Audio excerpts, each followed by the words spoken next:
Hello, this is Laurie and a short lesson, I'd say about 10 or 15 minutes on comparing a streetcar named Desire with the colour purple. This is not two texts that I have taught as a combination, but I've been asked to do this, and I'll do my best to talk about themes and characters in these two texts. So here we go. Let's talk about context first of all. With Streetcar Named Desire, we have a Southern Gothic drama. It's a play set in 1947, which is, let's look back on it, a somewhat patriarchal world when you compare it with today. Stanley Kowalski represents what you might say is the New South of the USA, whereas Blanche Dubois represents what might be considered the Old South. Okay, Gothic, meaning a somewhat forbidding world. We could sum it up with meaning with it suggesting intrigue and dark histories, morality being questioned. Whereas the colour purple is an epistolary novel. That's a novel told by the use of letters, okay, which is set in the south of the USA, spanning 1909 up until the it's not completely clear, but I would say the mid-1960s. When we say south, we're talking primarily Georgia, although it ends in Memphis, Tennessee. Okay, first of all then, or second, is the American dream. The theme of the American dream is present in both texts.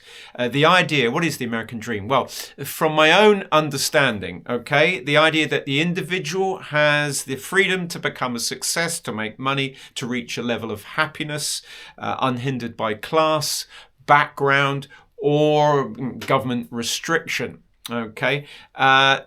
With Streetcar, we got Stanley being somewhat working class, not from a moneyed background, striving to make the best through hard work. Whereas Blanche Dubois is from a one-time old money background, okay, from money, as in sort of inherited money, but that tradition has now been lost, perhaps as a result of the American Civil War. It's obviously quite a while ago before this, but at the same time, there is that background in, perhaps it would be somewhat a plantation, so probably a slave past, okay? The reliance on class and the influence a family can have, or a family name, is something she's sort of heavily reliant on, but it's not really got the influence it used to have.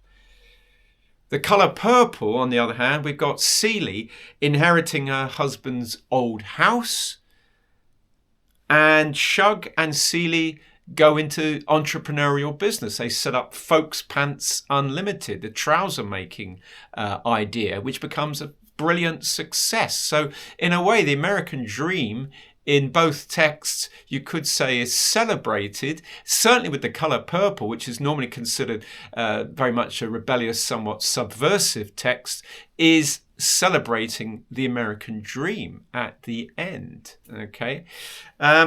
Let's look at the American dream. Yeah, so Stanley, just to repeat, Stanley hangs on to the American dream, you might say, that working class ethic of if you work hard enough, you can reach a position, you can become a success. Whereas we got Blanche, ex-school teacher, from a relatively moneyed background in the past, but clearly the house has gone, the land has gone, and she's relying on past acquaintances, making many attempts, you could say, at some form of liaison with the patriarchal male, but failing in those liaisons, and in a way representing a somewhat tragic figure. Whereas the American dream most certainly saves Celie and Shug. First of all, she inherits the house, which gives her financial stability, and then going into business with Shug, and we got ourselves a successful relationship, a successful business, and it all works out well for Celie, which is great because obviously it starts in such a horrendous, grimy reality, and then it makes good. So many say that entrepreneurial success is a little bit unrealistic, but at the same time it does provide an excellent contrast in the story when someone from nothing can go to so much success. So it's a lovely sort of story arc, as it were. Sexuality. Well, sexuality in Streetcar let's start with Colour Purple. Celie is, in The Colour Purple, Celie is empowered by her relationship with Shug. All she's known is raped by what appears to be her father, but of course it's Alfonso, who is not her father, but she thinks it is. So all the sense of sinning against God and being wrong is there throughout much of the novel until she realizes the truth thanks to Nettie's letters. Okay, so when she meets Shug, she realizes what love and sexuality is, and it's through her relationship with Shug. So sexuality is a very important part of this novel. It helps Celie realize who she is. It makes her realize love and affection, and it kind of transcends the horrendous past. In Streetcar, here we obviously go against Stanley in that he tries to exert power over Blanche by his raping of Blanche. And to quote, he picks up her inert figure and carries her to the bed in scene 10. Blanche's control over Mitch, you could say, is due to Mitch's attraction, which she notices. Homosexuality is also addressed with Alan, that's Blanche's first husband, in Streetcar, ending in a suicide. But with homosexuality in Colour Purple, it's actively celebrated. Interesting. Okay, so as we say, Tennessee Williams, who was gay himself, treats the notion of sexuality, homosexuality, in a somewhat tragic light. And then we have Celie and Shug's relationship actively celebrating the relationship. So both dealing with homosexuality, one being a tragic outcome, one being a positive outcome, most certainly a positive outcome. Finally, Blanche lost her job as a teacher, if you remember, because of a relationship with a student. Why was she doing this? Was she trying to prove herself by hanging on to her youth? We don't know. But that was obviously a tragic past background to her, and something she doesn't really want to discuss or, bring to the fore. Okay, gender. Streetcar-wise, Blanche, Eunice, and Stella are all physically abused by the men in their lives in the play. It's a means of exerting power in the face of inadequacy, and with Stanley's status as working class, he's of Polish extraction, means he will face discrimination of all sorts. From Blanche, for one, who plays on his Polish extraction. He was obviously born in America. Okay, so gender. Blanche breaks gender stereotypes by her use of sexual behaviour, the sexual attraction, using it as a bargaining tool maybe, as does her first husband, Alan. In Colour Purple, the notion of gender, where race means a complete separation from the white community and all the resultant opportunities of jobs and connection, primarily, through the Jim Crow laws of the time. And this sense of separation and and the inability to gain jobs so easily, this inadequacy results in the men's behaviour, it is claimed, manifested by the men trying to exert power over the women. So you can see the reason for it. You may not agree with it, obviously not, but it can be explained that the men are behaving this way in The Colour Purple because of that inadequacy, that sense of inadequacy, coming out of slavery, now in a place where they are in a separate community, they don't have the access to jobs, and the only thing they've got to attack is the women folk. That's one explanation in terms of gender. Celie breaks the stereotypes with their relationship with Shug. Sophia's playing the traditional male role model with her do-it-yourself, her ability to fight, and Harpo bringing up the children. So the gender role models are reversed with Harpo and Sophia. Don't forget that one. That's a big one. But otherwise, you could say that the men are not portrayed particularly positively.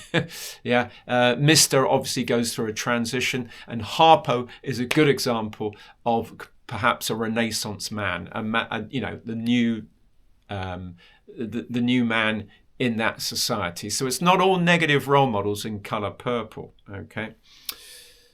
All right. And there's Mr. with Celie. Conflict. Look at conflict now. Well, there's plenty of conflict in Colour Purple. It was published 1982.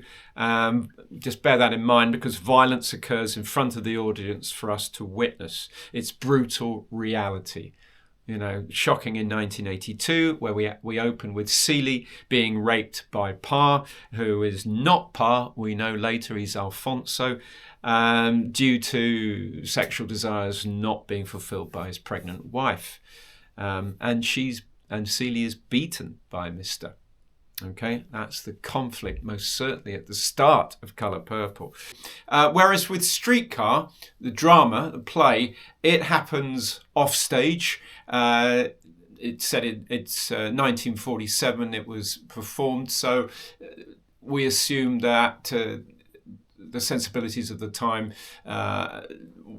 keeping the rape scene off stage would have been understandable due to context. But although it's a book, The Colour Purple's graphic depiction of conflict, violence, is very much, I suppose you could say, a sign of when it's actually written and published, being 1982. But, too much for many people. It's banned in several states of the United States. It's certainly banned in many prisons.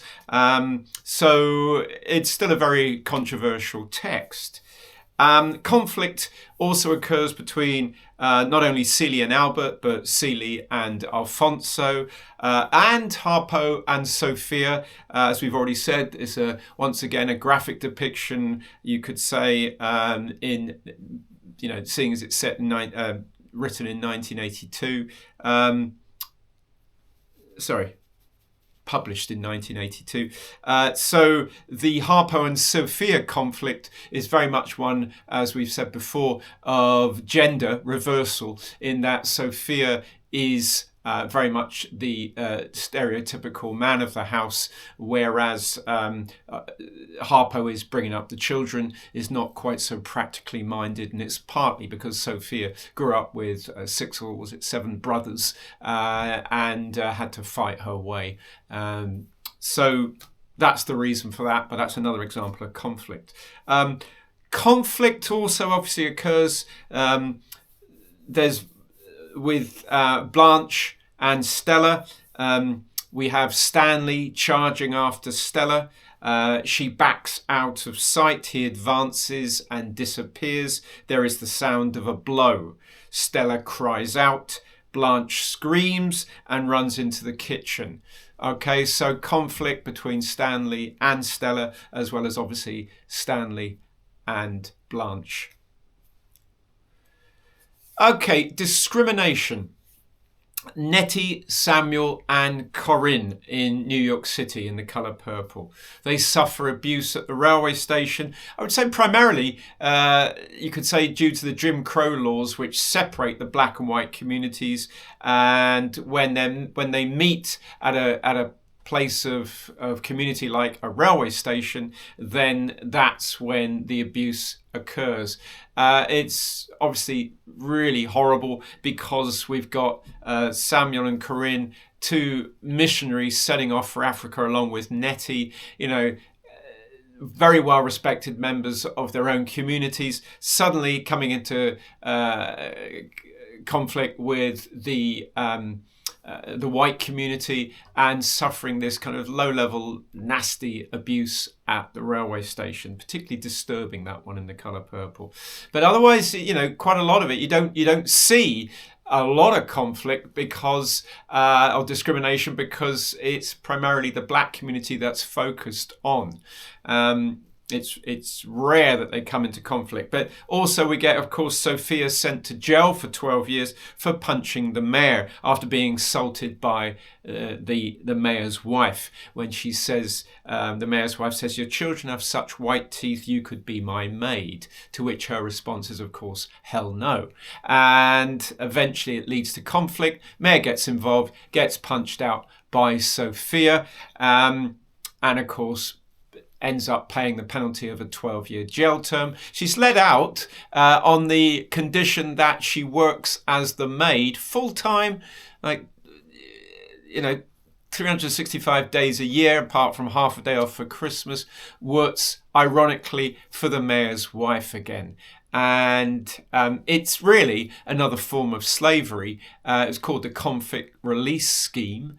It actually existed and was just, you could argue, slavery in another form.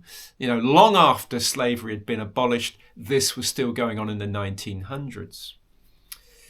Okay, discrimination in Streetcar. Well, it's set in the deep south of New Orleans, and there's a reference to the Belrive plantation where Stella and Blanche used to live. So this is a somewhat romanticized past by Blanche, because you probably would have kept slaves here. So very much part of a discriminatory culture that Stella and Blanche came from. Now, it's interesting to look at this. When Tennessee Williams was developing the character of Stanley Kowalski, Williams frequently changed what Stanley's ethnicity would be. Originally, the story was set in Chicago, which was in obviously the North, and he was written as an Italian-American named Lucio. Another draft set in Atlanta had the character named Ralph, and he was an Irish-American.